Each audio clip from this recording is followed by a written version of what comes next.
ये वही पुराना बजट है जो पिछले 10 सालों से हम सुनते आ रहे हैं, जहां पर शब्दों के अलावा न गरीब को कुछ मिलता है, न किसान को कुछ मिलता है, न मध्यम वर्ग को कुछ मिलता है। बार बार सिर्फ किसानों और मध्यम वर्ग सिर्फ शब्दों के लिए ही टैक्स में बार बार रिस्ट्रक्चरिंग पहले भी हुआ, लेकिन मध्यम वर्ग को कोई राहत नहीं मिली। जीएसटी जिस प्रकार से जीएसटी, कभी इस पे जीएसटी, कभी उस पे जीएसटी। मुझे ये समझ नहीं आ रहा कि ये भारत सरकार का बजट है कि बिहार सरकार का बजट है। आपने बिहार के अलावा किसी और प्रदेश का नाम सुना वित्त मंत्री जी के पूरे बजट भाषण में?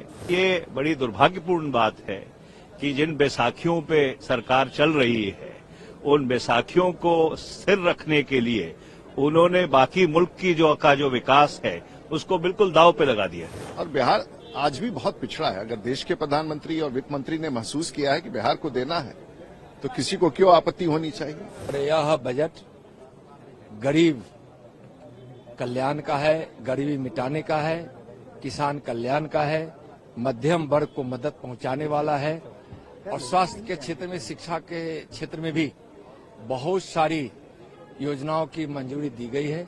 यह बजट रोजगार के अवसर देने वाला बजट है और इस बजट में माननीय प्रधानमंत्री जी के 2047 के विकसित भारत का जो संकल्प है उसको पूरा करने वाला यह बजट है। जहां तक बजट पे आए, ये वही पुराना बजट है जो पिछले 10 सालों से हम सुनते आ रहे हैं, जहां पर शब्दों के अलावा न गरीब को कुछ मिलता है, न किसान को कुछ मिलता है, न मध्यम वर्ग को कुछ मिलता है।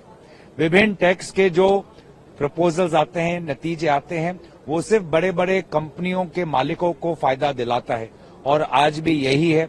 बार बार सिर्फ किसानों और मध्यम वर्ग सिर्फ शब्दों के लिए ही टैक्स में बार बार रिस्ट्रक्चरिंग पहले भी हुआ, लेकिन मध्यम वर्ग को कोई राहत नहीं मिली। जीएसटी जिस प्रकार से जीएसटी, कभी इस पे जीएसटी, कभी उस पे जीएसटी। तो आज भी मुझे लगता है कि पिछले 10 सालों में जितने भी बजट है, सबसे कमजोर बजट इस साल का बजट रहा है। एकदम नॉन इवेंट है। This budget is a non event. Sir, लेकिन 12 लाख तक जो छूट दी है कमाई, इसको बड़ी राहत देखिए, कोई इसमें कोई साफ उन्होंने कोई डिटेल्स नहीं दिए हैं। सारे उन्होंने कहा बाद में विवरण है।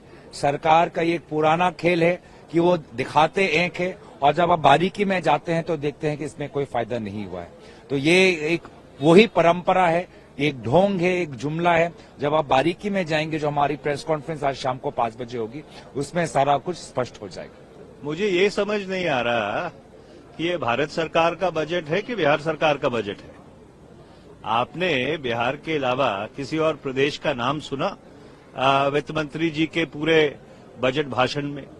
तो जब आप देश के बजट की बात करते हैं तो सारे देश के लिए उसमें कुछ न कुछ होना चाहिए। और ये बड़ी दुर्भाग्यपूर्ण बात है कि जिन बैसाखियों पे सरकार चल रही है, उन बैसाखियों को स्थिर रखने के लिए उन्होंने बाकी मुल्क की जो विकास है उसको बिल्कुल दांव पे लगा दिया। मिडिल क्लास को लेकर क्या कहेंगे सर? जो well, the tax proposals will have to be studied carefully. Right? The finance minister has made certain assertions. Those assertions would have to be looked at. The fine print would have to be looked at. And then only, would you come to a determination. But in nutshell, I would again like to reiterate, was this a budget of the government of India or was this a budget of the government of Bihar? 14 crore की आबादी है और हमारे पास एक अच्छी सरकार है वहां, और बिहार आज भी बहुत पिछड़ा है। अगर देश के प्रधानमंत्री और वित्त मंत्री ने महसूस किया है कि बिहार को देना है, तो किसी को क्यों आपत्ति होनी चाहिए? और हमें तो खुशी है कि बिहार को आज हवाई अड्डों का मांग हो, आईआईटीज की सीटों का वृद्धि हो, मखाना बोर्ड पूरी दुनिया में सबसे प्रसिद्ध एक ऐसा डाइट फूड है। तो अगर भारत की सरकार बिहार के बारे में सोच रही है तो बिहार भी तो भारत का ही अंग है। मैं समझता हूं कि देश के प्रधानमंत्री को और बिहार के मुख्यमंत्री सबको बधाई देना चाहिए एक अच्छे प्रयास के लिए, और मैं समझता हूं कि बिहार की जनता भी आभार व्यक्त करेगी देश के प्रधानमंत्री। कहा जा रहा है चुनाव में साल के अंत में इस वजह से बिहार को ज्यादा नहीं, आपको ख्याल होगा कि पिछले बजट में भी बिहार के लिए घोषणा हुआ था, इसलिए चुनाव से कुछ लेना देना नहीं। अच्छे काम के लिए हमेशा समय होता है और मैं समझता हूं कि सचमुच बड़ी घोषणाएं बिहार के लिए, चाहे वो सिंचाई के क्षेत्र में हो, सड़कों के क्षेत्र में हो, हवाई अड्डा के क्षेत्र में हो या पढ़ाई के क्षेत्र में हो, बिहार को तो निश्चित रूप से प्राथमिकता मिलनी ही चाहिए। और मैं बिहार का सांसद हूं तो मैं तो उसी की प्रशंसा करूंगा। बिहार में चुनाव है, इसलिए सपना बेचने का काम जरूर हो रहा है, लेकिन आज जो किसानों की माली हालत है, मजदूरों का जो हालत है, छात्र नौजवानों का हालत है, गरीब लोगों का जो महंगाई की मार से पिस रहे हैं, उसके लिए तो कुछ नहीं है। ये तो केवल अपना वादा फरोसी परोसना, इससे तो कुछ निकलने वाला नहीं है। जो रियल इंडिया है वो तो आज भी करा रहा है गरीबी महंगाई से। इतना ध्यान दिया सरकार ने बिहार ने बिहार पे क्या हो गया, और बिहार में पहले क्या नहीं था, अब क्या होने वाला है।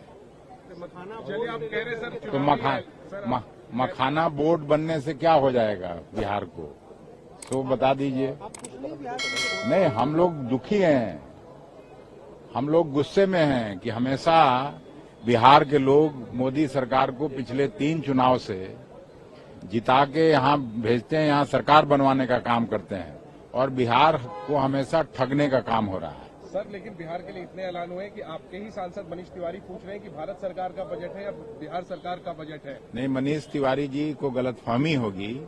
इस तरह के कितने वायदे किए गए जब से बिहार का बंटवारा हुआ, उनको नहीं मालूम होगा कि उस समय LK आडवाणी जी गृह मंत्री ने बिहार के बंटवारे पर जब बहस हो रहा था तो उन्होंने वायदा किया था कि 1,80,000 करोड़ का पैकेज देंगे बिहार को, और बिहार को हम हरियाणा और पंजाब बनाएंगे। उसमें भी मनीष जी के स्टेट का नाम लिया गया था। तो आज बिहार को न तो वो ये मिला, केवल छलावा के अलावे पैकेज तो नहीं मिला।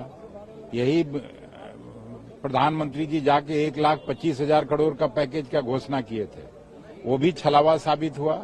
बिहार के साथ धोखा के अलावा कुछ नहीं हुआ पिछले 11-12 साल। ये पूरे देश के साथ साथ बिहार को भी प्राथमिकता मिली है, और बिहार में बहुत बड़े परियोजनाओं की स्वीकृति दी गई है। और यह बजट गरीब कल्याण का है, गरीबी मिटाने का है, किसान कल्याण का है, मध्यम वर्ग को मदद पहुंचाने वाला है, और स्वास्थ्य के क्षेत्र में, शिक्षा के क्षेत्र में भी बहुत सारी योजनाओं की मंजूरी दी गई है, और जिसके माध्यम से उत्तम स्वास्थ्य और उत्तम शिक्षा, तकनीकी शिक्षा को बढ़ावा मिलेगा। यह बजट रोजगार के अवसर देने वाला बजट है, और इस बजट में माननीय प्रधानमंत्री जी के 2047 के विकसित भारत का जो संकल्प है उसको पूरा करने वाला यह बजट है। और बिहार में विशेषकर जो मखाना बोर्ड स्थापना की स्वीकृति हुई है, वहां जो कोसी के क्षेत्र हैं और कोसी के क्षेत्र के लिए जो परियोजनाओं की स्वीकृति मिली है, इससे बाढ़ के विभीषिका में भी कमी होगी, सिंचाई भी इससे उपलब्ध होंगे, और कोसी के क्षेत्रों को, खासकर किसानों को काफी मदद मिलेगा। वहां ग्रीन एयरपोर्ट की भी जो स्वीकृति हुई है, उसके अलावा वहां बहुत सारी ऐसी बातों को बिहार के विकास को देखते हुए, बिहार की स्थिति को देखते हुए, वहां के बिहार के विकास के लिए और बिहार के कल्याण के लिए माननीय प्रधानमंत्री जी के नेतृत्व में आज जो माननीय वित्त मंत्री जी ने जो बजट में प्रावधान किया है, इसके लिए माननीय प्रधानमंत्री जी को और वित्त मंत्री जी को बहुत बहुत बिहार वासियों की ओर से बहुत बहुत आभार। मैं कहूंगी ये मिडिल क्लास की सबसे बड़ी जीत है। ये 240 वोट पर आने की जीत है, क्योंकि जिस तरीके से पिछले 10 साल से मिडिल क्लास की यही मांग थी कि हम लोग सैलरी कमाते हैं, उससे ज्यादा खर्चा हमारा टैक्स में चला जाता है, ना सेविंग होती है, ना इन्वेस्टमेंट होता है।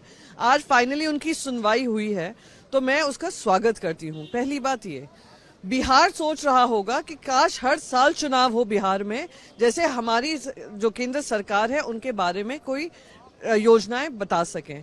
बिहार में चुनाव आ रहा है, 2 तरीके से पता चलता है, जब ध्रुवीकरण शुरू करते हैं और आम आदमी का बजट अनाउंस होता है। तो बिहार भी उम्मीद कर रहा होगा।